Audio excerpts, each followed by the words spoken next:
ಆನಂದಪುರದ ಶ್ರೀ ಪ್ರಾರ್ಥನಾ ರಾಮಕೃಷ್ಣ ವಿದ್ಯಾಲಯದಲ್ಲಿ ಶಾಲಾ ವಾರ್ಷಿಕೋತ್ಸವ ಹಾಗೂ ಶ್ರೀ ಮಾತೆ ಶಾರದಾ ದೇವಿಯ ಜಯಂತ್ಯೋತ್ಸವ ಕಾರ್ಯಕ್ರಮವನ್ನು ಉದ್ಘಾಟಿಸಿ ಮಾತನಾಡಿದ ಆನಂದಪುರ ಗ್ರಾಮ ಪಂಚಾಯತ್ ಅಧ್ಯಕ್ಷರಾದ ಗುರುರಾಜ್ ಕೆ, ಸಮಯವನ್ನು ವ್ಯರ್ಥ ಮಾಡದೆ ಓದಿನ ಕಡೆ ಗಮನ ಕೊಡಿ.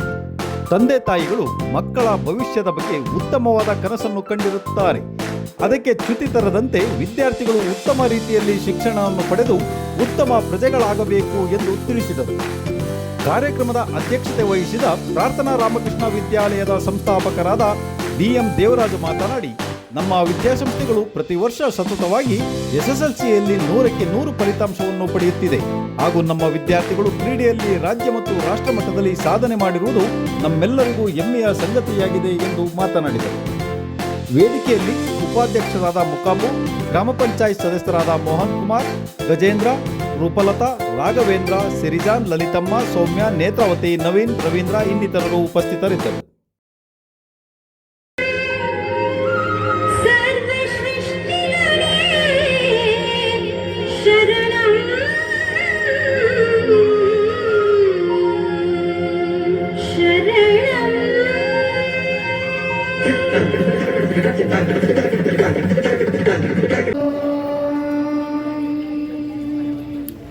स्थापकाय च धर्मस्य सर्वधर्मस्वरूपिणे अवतारवरिष्ठाय रामकृष्णाय ते नमः. ಕಾರ್ಯಕ್ರಮ ಉದ್ಘಾಟಿಸಿ ಮಾತನಾಡಿದ ಆನಂದಪುರ ಗ್ರಾಮ ಪಂಚಾಯತ್ ಅಧ್ಯಕ್ಷರಾದ ಗುರುರಾಜ್ ಕೆ, ಈ ಶಾಲೆಯಲ್ಲಿ ಒಳ್ಳೆಯ ಶಿಕ್ಷಣ ದೊರೀತಾ ಇದೆ. ಮಕ್ಕಳು ಶಿಕ್ಷಕರು ಹೇಳಿದಂತಹ ಪಾಠಗಳನ್ನು ಚೆನ್ನಾಗಿ ತಿಳ್ಕೊಂಡು ನೀವು ಅದನ್ನು ಅಭ್ಯಾಸ ಮಾಡಿ ಜೀವನದಲ್ಲಿ ಮುಂಬರಬೇಕಾಗಿ ನಾನು ಕೇಳ್ಕೊಳ್ತಾ ಇದ್ದೀನಿ. ನಿಮ್ಮ ತಂದೆ ತಾಯಿ ನಿಮ್ಮ ಮೇಲೆ ತುಂಬಾ ನಂಬಿಕೆ ಇಟ್ಟಿರ್ತಾರೆ. ನನ್ನ ಮಗ ಡಾಕ್ಟರ್ ಆಗ್ತಾನೆ, ಇಂಜಿನಿಯರ್ ಆಗ್ತಾನೆ ಅಂತ ಆ ಕನಸನ್ನ ನೀವೆಲ್ಲ ನೆನಸ್ಪಾಡಿ ಅಂತ ಹೇಳ್ತಾ ಒಂದೆರಡು ಮಾತು ಮುಗಿಸ್ತಾ ಇದ್ದೀನಿ. ಜೈ ಹಿಂದ್, ಜೈ ಕರ್ನಾಟಕ. ಮಾಜಿ ಅಧ್ಯಕ್ಷರಾದ ಮೋಹನ್ ಕುಮಾರ್ ಮಾತನಾಡಿ, ಜೀವನದ ಎಲ್ಲ ಕ್ಷೇತ್ರಗಳು ಅತ್ಯಗತ್ಯ. ಇದು ವ್ಯಕ್ತಿಯನ್ನ ಜ್ಞಾನ, ವಿವೇಚನೆ, ಸ್ವಾವಲಂಬನೆ ಮತ್ತು ಆತ್ಮವಿಶ್ವಾಸ ಸಬಲೀಕರಣ ಮಾಡುತ್ತೆ. ಅದ್ರ ಜೊತೆಗೆ ಪಠ್ಯೇತರ ಕಾರ್ಯಕ್ರಮ ಹೇಗೆ ಅಂದ್ರೆ, ನೀವು ಸಾಂಸ್ಕೃತಿಕ ಕಾರ್ಯಕ್ರಮ ಇದು ಹೇಗೆ ಅಂದ್ರೆ ಮಕ್ಕಳ ಪ್ರತಿಭೆಯನ್ನ ಅನಾವರಣಗೊಳಿಸುತ್ತೆ. ಜೊತೆಗೆ ಪೋಷಕರನ್ನ ಸಮ್ಮೇಳನ ವೇದಿಕೆ. ಪೋಷಕರು ವರ್ಷಕ್ಕೊಂಟೆ ಮಕ್ಕಳ ಪ್ರೋಗ್ರೆಸ್ ಕಾರ್ಡ್ ಮನೆ ಕಳಿಸ್ಕೊಡ್ತಾರೆ. ಅದನ್ನು ನೋಡ್ತೀರಾ, ಅದನ್ನ ನೋಡ್ಕೊಂಡು ನನ್ನ ಮಗ 199 ನೋಡಿದಾನೋ, 98 ನೋಡಿದಾನೋ, ಕಮ್ಮಿ ತಗೊಂಡ್ರೆ ಬೈತೀರಾ, ಜಾಸ್ತಿ ಅಂದ್ರೆ ಮಗನೇ ಶಬಾಷ್ ಅಂತ ಹೇಳ್ತೀರಾ. ಇಲ್ಲಿ ಬಂದು ಪ್ರೈಸ್ ಕೊಡ್ತಾರೆ, ಟ್ರೋಫಿ ಕೊಡ್ತಾರೆ. ಈಗ ಹೇಳಿದ್ರು 250 ಜನ ನಾವು ಕೊಡ್ತಾ ಇದೀವಿ ಅಂತ, ಅದನ್ನ ತಗೊಂಡು ಬಿಡ್ಬಿಡ್ತೀರಾ. ಆದ್ರೆ ಸಾಂಸ್ಕೃತಿಕ ಕಾರ್ಯಕ್ರಮ ಆಗಲ್ಲ. ತನ್ನ ಮಕ್ಕಳ ಒಳಗಿರುವ ಪ್ರತಿಭೆ, ಅವನು ಯಾವ ರೀತಿ ಆಟೋಟ ಸ್ಪರ್ಧೆಗಳು ಗೆಲ್ತಾನೆ, ಯಾವ ರೀತಿ ಸಾಂಸ್ಕೃತಿಕ ಕಾರ್ಯಕ್ರಮ ತೊಡಗಿಸ್ಕೊಳ್ತಾನೆ ಅನ್ನೋ ತಿಳಿಸೋ ವೇದಿಕೆ ಇದು. ಇದೆಲ್ಲಕ್ಕೆ ಸಮ್ಮೇಳನ ಕಾರ್ಯಕ್ರಮನೇ ಈ ಸಾಂಸ್ಕೃತಿಕ ಕಾರ್ಯಕ್ರಮ.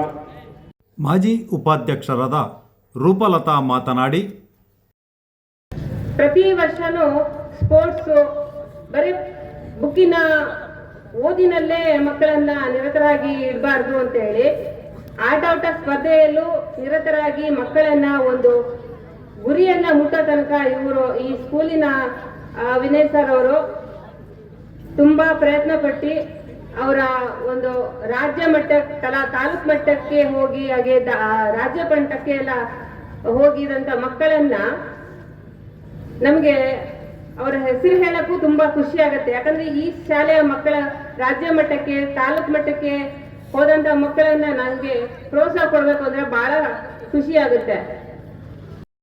ಕಾರ್ಯಕ್ರಮದ ಅಧ್ಯಕ್ಷತೆ ವಹಿಸಿದ ಪ್ರಾರ್ಥನಾ ರಾಮಕೃಷ್ಣ ವಿದ್ಯಾಲಯದ ಸಂಸ್ಥಾಪಕರಾದ ಡಿ.ಎಂ. ದೇವರಾಜ್ ಮಾತನಾಡಿದ್ದು ಹೀಗೆ. ನೋಡಿ, ಸ್ವಾಮಿ ವಿವೇಕಾನಂದರಿಗೆ ಇಡೀ ಪ್ರಪಂಚದ ಎಲ್ಲ ಗ್ರಂಥಗಳು ಓದಿರ್ತಾರೆ. ಹಾಗೆ ರಾಧಾಕೃಷ್ಣನ್, ಸರ್ವಪಲ್ಲಿ ರಾಧಾಕೃಷ್ಣನ್ ಓದಿರ್ತಾರೆ. ಹಾಗೆ ಬಾಬಾ ಸಾಹೇಬ್ ಅಂಬೇಡ್ಕರ್ ಓದಿರ್ತಾರೆ. ಸೊ ಇವರು ಓದ ಹಾಗೆ ಅವರೆಲ್ಲರೂ ಕೂಡ ಓದಿರ್ತಾರೆ. ಸ್ವಾಮಿ ವಿವೇಕಾನಂದರು ಇಡೀ ಪ್ರಪಂಚದ ಎಲ್ಲ ಗ್ರಂಥಗಳನ್ನ ಬೈಬಲ್ನಿಂದ ಹಿಡಿದು, ಕುರಾನಿಂದ ಹಿಡಿದು, ಆಮೇಲೆ ಯಾರು ವೇದ, ಉಪನಿಷತ್ತು, ಹಾಡು ಮೂಡು ಏನು ಈ ಪ್ರಪಂಚದಲ್ಲಿ ಯಾರು ಯಾವ್ದು ಓದಕ್ಕಾಗದೆಲ್ಲ ಓದಕ್ಕಿದ್ದಾರೆ. ಹಾಗಾಗಿ ಅವ್ರ ಪ್ರಶ್ನೆಗಳಿಗೆ, ಸ್ವಾಮಿ ವಿವೇಕಾನಂದ ಪ್ರಶ್ನೆಗಳಿಗೆ ಈ ಪ್ರಪಂಚದಲ್ಲಿ ಯಾರಿಗೂ ಉತ್ತರ ಕೊಡಕ್ಕಾಗಿಲ್ಲ. ಒಬ್ಬರೇ ಒಬ್ಬರು ಉತ್ತರ ಕೊಟ್ಟಿದ್ರು. ಯಾರು ಗೊತ್ತಾ? ಸ್ವಾಮಿ ವಿವೇಕಾನಂದ ಪ್ರಶ್ನೆಗಳಿಗೆ ಉತ್ತರ ಕೊಟ್ಟಿರ್ತಕ್ಕಂಥ ಏಕೈಕ ವ್ಯಕ್ತಿ ಒಬ್ಬರೇ ಒಬ್ಬರು. ಯಾರು ಗೊತ್ತಾ? ಯಾರು ಹೇಳ್ತೀರಾ? ಯಾರು ಹೇಳ್ತೀರಾ? ಸ್ವಾಮಿ ವಿವೇಕಾನಂದ ಪ್ರಶ್ನೆ ಹೇಳ ಹೇಳ ವೆರಿ ಗುಡ್ ಬಾಯ್, ವೆರಿ ಗುಡ್ ಬಾಯ್. ಚಪ್ಪಡಿ ನೀವು. ಸ್ವಾಮಿ ವಿವೇಕಾನಂದ ಪ್ರಶ್ನೆಗಳಿಗೆ ಉತ್ತರ ಕೊಟ್ಟಿರ್ತಕ್ಕಂಥ ಏಕೈಕ ದೈವಾಂಶ ಸಂಭೂತರು ಅಂದ್ರೆ ರಾಮಕೃಷ್ಣ ಪರಮಹಂಸರು ಒಬ್ಬರೇ.